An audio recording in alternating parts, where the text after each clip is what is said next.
All right, listeners, thank you for tuning in to KOB 92 Cinema Sermons Radio. And now we're going to head on over to Kevin to give us the top 10 movies of 1993. Thanks, Kevin. Me and Mr. DNA are going to count down the top 10 movies of 1993, and you'll get that reference if you've seen the first movie on this list. I'm just kidding. Let's go ahead and count down the top 10 movies of 1993.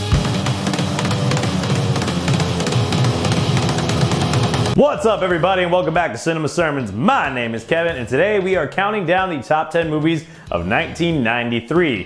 1992 wasn't the best year. I guess Kevin had to be in the world for a few more months before we started knocking out straight bangers. Because this year is full of them, dude. It's not as good as 84 or 85, but it's pretty high on this list. And really, the rest of the 90s are pretty good. But as always, if you have not seen any of the other videos that I did of the 80s or the 70s, those ones are available, and the rest of the 90s leading up to 93. But it is time for us now to embark on the top 10 movies of 1993.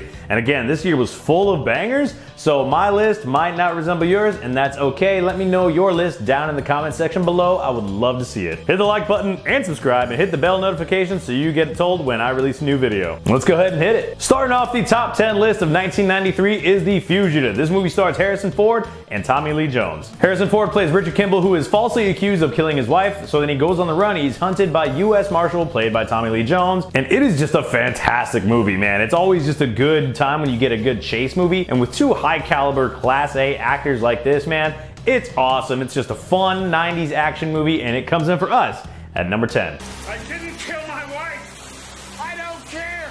Number 9 is A Bronx Tale, and this is actually Robert De Niro's directorial debut, and he stars in the film as well alongside Chaz Palminteri. And the movie's really about a young kid, Calogero, I'm probably not saying the name right, sorry. And really he's torn between his hardworking father in Robert De Niro and this life that he sees in Sonny, this rising crime boss. And it really is just like, is he gonna pick the easy way and the glamorous life of a mobster, or the honest way of living of a blue-collar man? It's a fantastic movie with awesome scenes, like when Sonny locks the door and he's like, now you can't leave, to the bikers, or the scene when he tells the kid, you know, how to see if it's a good girl. If she, you know, you open the door, you let her get in, and then if she unlocks your door, that means she's a good woman. Those little scenes like that, man, it's just such a good movie, and it really is one of those underrated crime movies. It's not talked about like Goodfellas or The Godfather, because really it's not on that level. But A Bronx Tale is a phenomenal film, and it comes in at number 9. Number 8 is going to be Cliffhanger. As I have told you guys multiple times, Sylvester Stallone is my favorite actor. I am a Sly fanatic, and he has two awesome movies here in 1993. Sly plays a mountain rescuer who is tricked into helping what he thinks is a band of lost hikers, but in reality, it's a gang of thieves who are looking to find their $100 million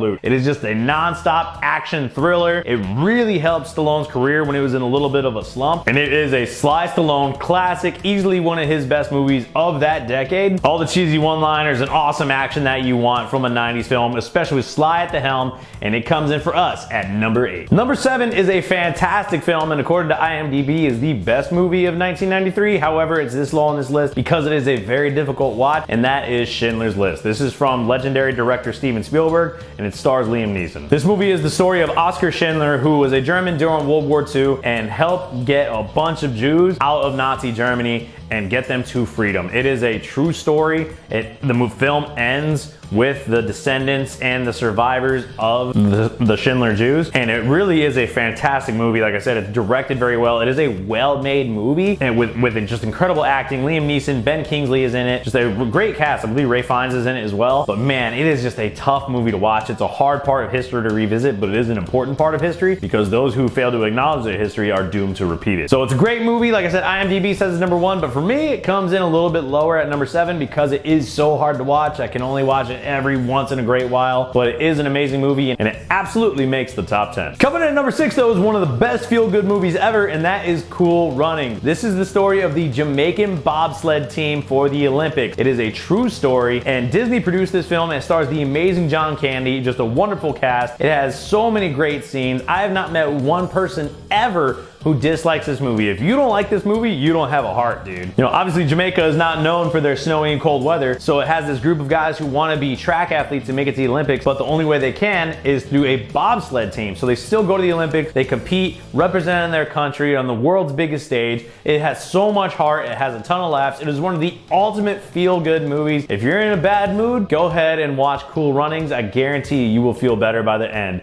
And it comes in for us at number 6. Number 5 is another childhood classic and one of my favorite kids movies ever, and that is The Sandlot. I'm gonna do a list of my favorite kids movies, but The Sandlot and Cool Runnings make it because they are live action as well. But I grew up with this movie and I absolutely adore it. The Sandlot is the story of a bunch of kids who are friends, and really their friendship revolves around this baseball field that they call the Sandlot. And of course the plot of where he loses his stepdad's ball that was signed by Babe Ruth and they have to get it back, and the big dog, the beast, is on the other side. And man, it just has so many quotable one-liners. For every 90s kid, this was a staple of your childhood. We love this movie, and now we are able to pass it on to the next generation as well. I watched it with my nieces, man, they loved it. And I hope that this movie just continues to get passed around from generation to generation, because it's just the ultimate feel-good movie. Like, I was talking to my sister about like the kind of life I would like to provide if the Lord ever gives me kids one day, and a wife and kids. And she was like, you seem like you want your kids to have like that Sandlot childhood. And I was like, yeah, that's the kind of childhood I would love for my kids to have. So it's probably higher up for me than it is for people who are like Gen X or a little bit older than that, because I was a 90s kid and like I said, I grew up with it.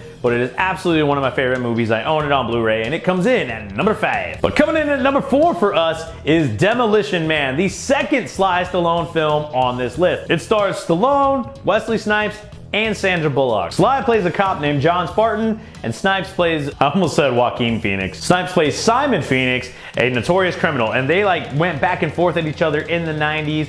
But they both get frozen and wake up in the future and they wake up in a utopian future where everything is great, everything's amazing. And Snipes ends up being this ultimate criminal who brings crime back, and their cops aren't tough enough to deal with him, so they have to bring in John Spartan from the past because he's the only guy tough enough to take out Phoenix. And we are now seeing how they just made him a little bit tougher back in the day than what we got today. So I think the movie kind of hits home even more. It's a great fish out of water story where he learns things from them, but they learn a whole lot from him as well. Just an awesome action film, great scenes, talk about the 3 seashells and all that. Still don't know how those work. And you already know I own this movie on DVD, but it is just a Stallone classic, and it comes in for us at the 4th best film of 1993. Now, these top 3 are some of my favorite movies of all time. All 3 of these movies are in my top 15 films ever made. And that list is gonna differ a little bit from this list because I think this number 1 is just the better movie, but what they all mean to me is different. So that'll be a different list for a different time. Anyway, coming in for me, the 3rd best film of 1993 is Dragon: The Bruce Lee Story. I am a Bruce Lee fanatic, and this movie is what started the whole thing. Jason Scott Lee plays Bruce Lee, and it is the biopic of his life. How much of it is accurate, I don't know, but it is just an incredible movie with incredible fight scenes, amazing martial arts action, and in my opinion, phenomenal acting as well. Linda Lee Caldwell, Bruce Lee's widow, actually said that this was a great representation of him. Brandon Lee and Shannon Lee, his kids, even said it was so great to see their father portrayed in a positive way on film. This has just been a staple of my childhood. It means so much to me. I literally don't remember a time where I did not know what this movie was, and it is absolutely one of my favorite films of all time, and I could go on and on all day about Dragon, dude, and it absolutely comes in at number 3. Runner-up for the best movie of 1993 barely made the cut because it came out on Christmas Day in 93, so only a couple days before the end of the year, but it did come out that year, and the runner-up is Tombstone. This is my favorite Western. It is in my top 10 favorite films of all time, and it is just amazing. It has an all-star studded cast. Kurt Russell, Val Kilmer, Sam Elliott, Bill Paxton, Powers Booth, Michael Biehn. Dude, this movie is amazing. I quote it all the time. Me and my friend and my assistant wrestling coach, we would quote this movie all the time during wrestling season. It is easily one of the greatest movies ever made, in my humble opinion. It is the story of Wyatt Earp and Doc Holliday, and they are ending the cowboy reign in the Wild West in Tombstone, Arizona. You have the shootout at the OK Corral. You have it when Wyatt turns his mind and he's like, all right, we're taking the fight to the Cowboys. And Doc Holliday is played by the amazing Val Kilmer in one of the coolest roles ever. I'm your Huckleberry. It's so quotable. It's such a good movie. Val Kilmer absolutely should have won Best Supporting Actor that year. I can't believe he did not. It's easily one of my favorite movies. I don't want to talk too much about it here because it will be getting its own review at some point, but it is my favorite Western, one of the coolest movies ever made, and it is absolutely runner-up for the best movies of 1993. But taking the top spot, the number 1 film of 1993 is Jurassic Park. Again, this is directed by legendary director Steven Spielberg. You guys know what Jurassic Park is? It is the story of John Hammond creating a park with live dinosaurs. They genetically mutated these dinosaurs and brought them to real life, and they basically want to do this giant zoo where people can go and see dinosaurs for the first time. So they bring in a team of experts to come in and check out the park and give them their thoughts and what they think. They all try to tell them, you probably really shouldn't do this. And then the power goes out and the dinosaurs get out and it is a fight for survival from then on. This movie did such a good job of building amazing animatronics as well as amazing CGI. It has phenomenal acting. The incredible John Williams brings us one of the most iconic film scores of all time. This movie is so good because it has moments of awe and majestic where you're staring at these dinosaurs and it's amazing, and then straight up terror where the characters are running for their life and you feel it as an audience member. This is easily my top 15 films of all time. I own it on Blu-ray in a Steelbook edition. It's freaking dope. It is the best film in the Jurassic Park franchise, and again, this will be getting its own review probably closer to when the new movie comes out. We'll go ahead and redo the ranking for that as well. But in my humble opinion, it is easily the best made film of 1993. Does that mean it's my favorite? No, we're gonna do that in a whole list. That's a whole other discussion for another time. But as much as I love Tombstone and as much as I love Dragon, the Bruce Lee story, I have to be honest, the #1 film to come out in the year 1993 is Jurassic Park. But that is all I have for today. Please let me know your picks for the top 10 movies of 1993 down in the comments. I look forward to seeing them. I'm starting to have some regulars, man, and I get so excited every time I see you guys. If you're new here, let me know your ranking as well. And also, let me know your favorite dinosaur. Are you a T-Rex guy? Are you a Velociraptor guy? Maybe you like a Triceratops. Let me know your favorite dino down below. Hit that like, share, and subscribe button. It helps out the channel tremendously. And remember, I love you. Jesus loves you. That's our story, and we're sticking to it. See you guys.